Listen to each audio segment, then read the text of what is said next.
This dog is my baby. Sometimes he's the only reason why I even get up in the morning. He's done so much for me and provided me with so much love.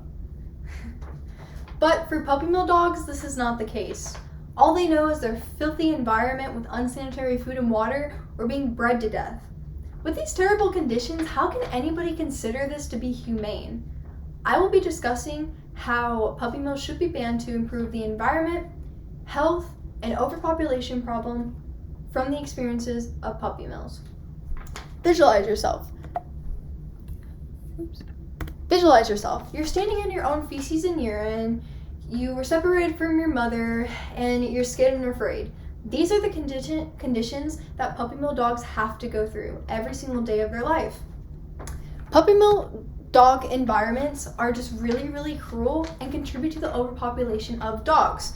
According to the article called Buyer Beware, the Problems of Puppy Mills and Backyard Buyers, it states that these conditions that these dogs are in are really, really cruel and terrible.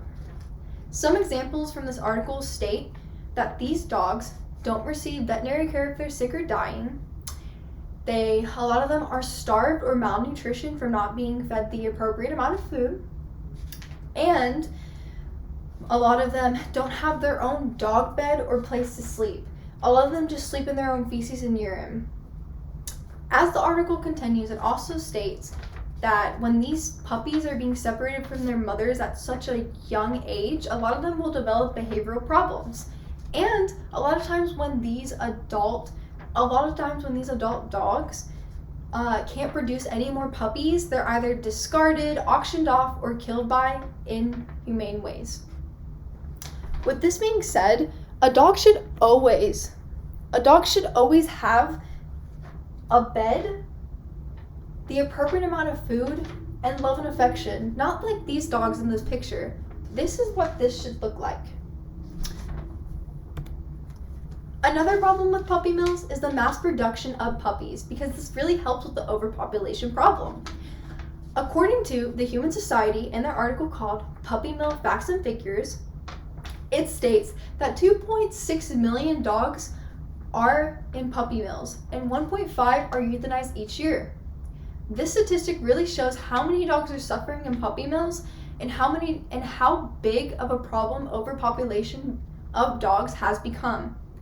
With this being said, we really need to stop puppy mills and their productions, because the overpopulation problem, based on the statistic that I just said, is just a really big problem, and the environment and the disgusting descriptions of this environment is just really terrible for these dogs. With the terrible environment and the conditions and everything that these dogs have to go through, this is why puppy mills should be banned. According to an article called Why Are Some States Heavens for Puppy Mills, it states that 21 states have no laws regulating puppy mills. This means that these states can treat these animals however they want. Why are there no laws regulating puppy mills? Well, when there are laws regulating puppy mills, in an article called Puppy Mills and the Laws, it states that the AWA, American Welfare Act, has a very low set of standards for laws, and the United States Department of Agriculture doesn't even really enforce these laws. Within these laws, it states that there isn't a limit of how many dogs have to be on the property, that mesh and wired flooring is allowed, there's not a limit on staff, and these dogs can live in a cage or be in a cage for 24 hours of their entire life. So even when laws are enforced, it really shows that these dogs are not well taken care of at all. And let's say that we said that these dogs or these laws were really a lot stricter on puppy mills, and let's just say that they were a lot stricter, then that still would not help with the overpopulation problem of animals and a lot of dogs getting euthanized each year.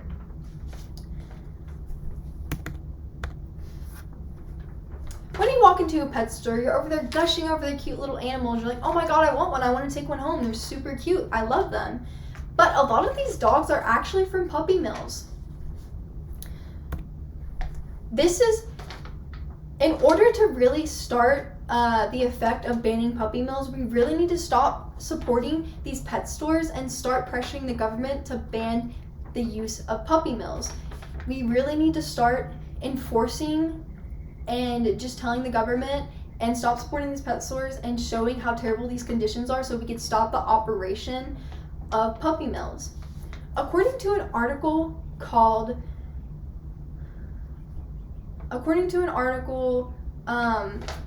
Puppy Mills, where mill dogs are sold, it states that a lot of these dogs, a lot of these pet stores receive these dogs from puppy mills.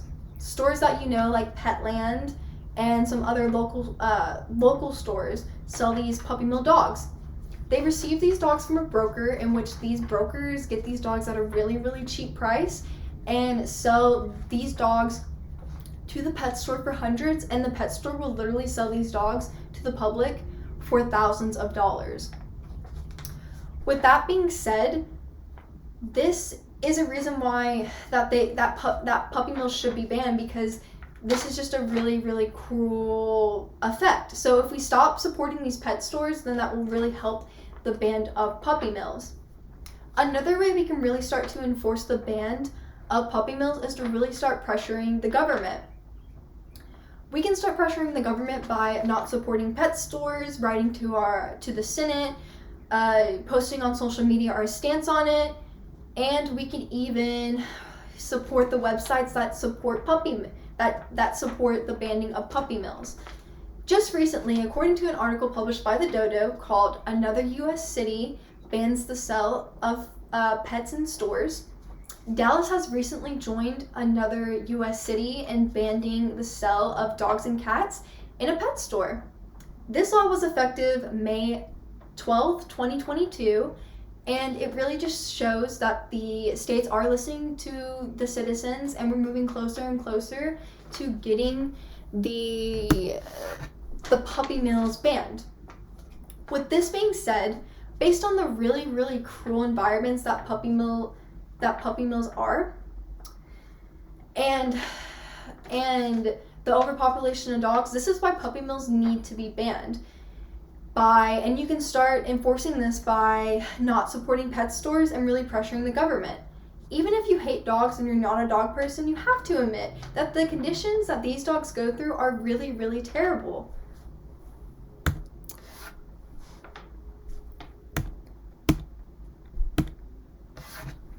So with that being said, love your dog, and take them somewhere new out to explore, and give them as much love and affection as you can, because puppy mill dogs don't receive that. And your dog lives about 10 to 12 years. So make the most out of their lives, and be by their side until their last goodbye. Those are my citations.